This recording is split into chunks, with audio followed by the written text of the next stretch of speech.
Hi, I'm Andrei Mincov, the founder of Trademark Factory, and in this video I'm going to share my thoughts about yet another trademarking screw-up. This time, it's basically an excuse to tell you the story why Apple Watch is called Apple Watch and not iWatch.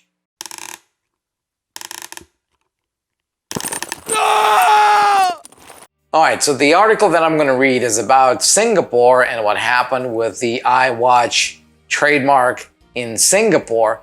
But like I said, the lesson here is much greater than that, so bear with me. So I'm going to read from the article. You can find the link in the description below.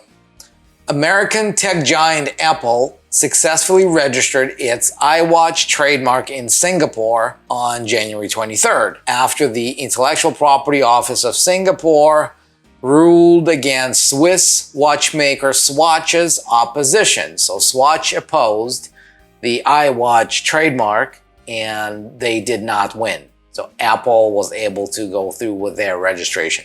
Swatch had opposed Apple's registration in 2016 on grounds that it was confusingly similar to their two earlier marks, iSwatch and just Swatch.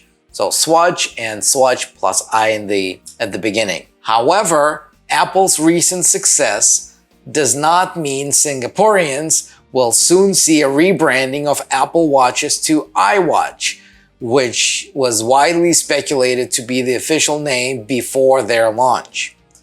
This is because Apple applied for trademark protection for iWatch for classes of goods, including computers, computer hardware, computer peripherals, and wireless communication devices, but not for watches or smartwatches. Now, if Apple were to rebrand its Apple Watch to iWatch, the name would not be protected under the trademark.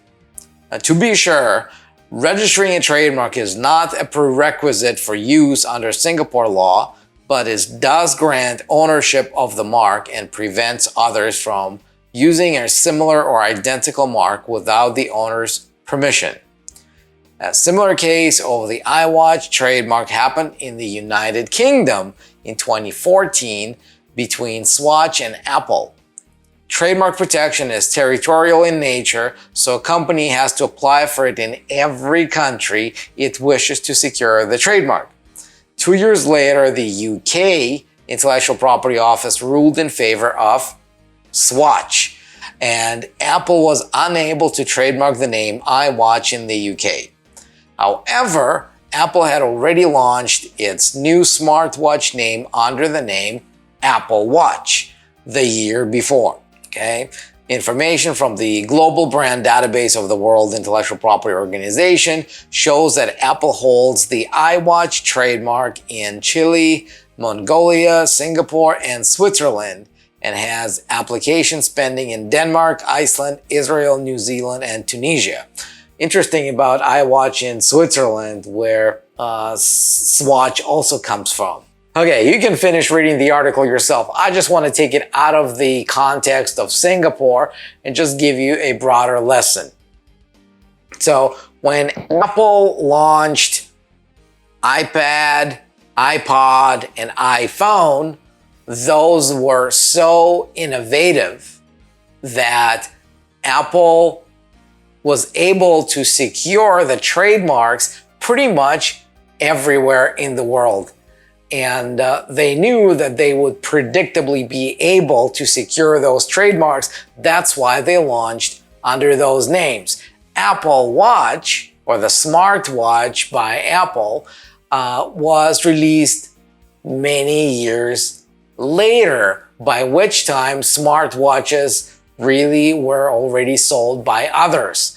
So by looking at Apple's pattern, iPad, iPod, iPhone, a lot of people in a lot of jurisdictions picked up on this idea of using I in front of a word, and they trademarked iWatch in many countries, or something similar to that. And Apple realized that by the time they launch their smartwatch, they would not be able to predictably secure the name iWatch for smartwatches in most jurisdictions. And so they went the easy route. They knew that with Apple Watch, they'd have pretty much a guarantee that this trademark would go through, and that's what they did. They filed with Apple Watch around the world. They got that trademark, and that's it. But this actually, to go back to Singapore, this leaves us in an interesting situation. A trademark, after it's registered, must be used.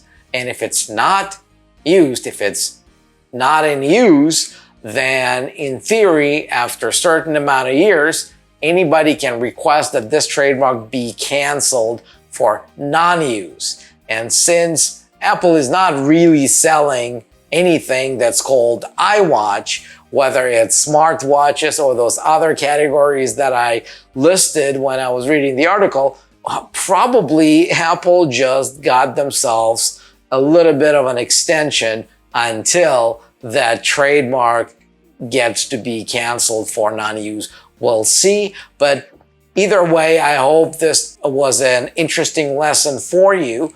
And if it was, subscribe now, get notified whenever the next one goes live. And we post those every day. If you got a brand that you want to protect, whether you're creating your brand by just taking a letter and adding a generic word to it, or you have something completely unique, regardless of what your strategy is, go to trademarkfactory.com, book a call with our strategy advisors, and they'll be able to walk you through our process and help you decide how to move forward. And until then, I'll see you in the next video.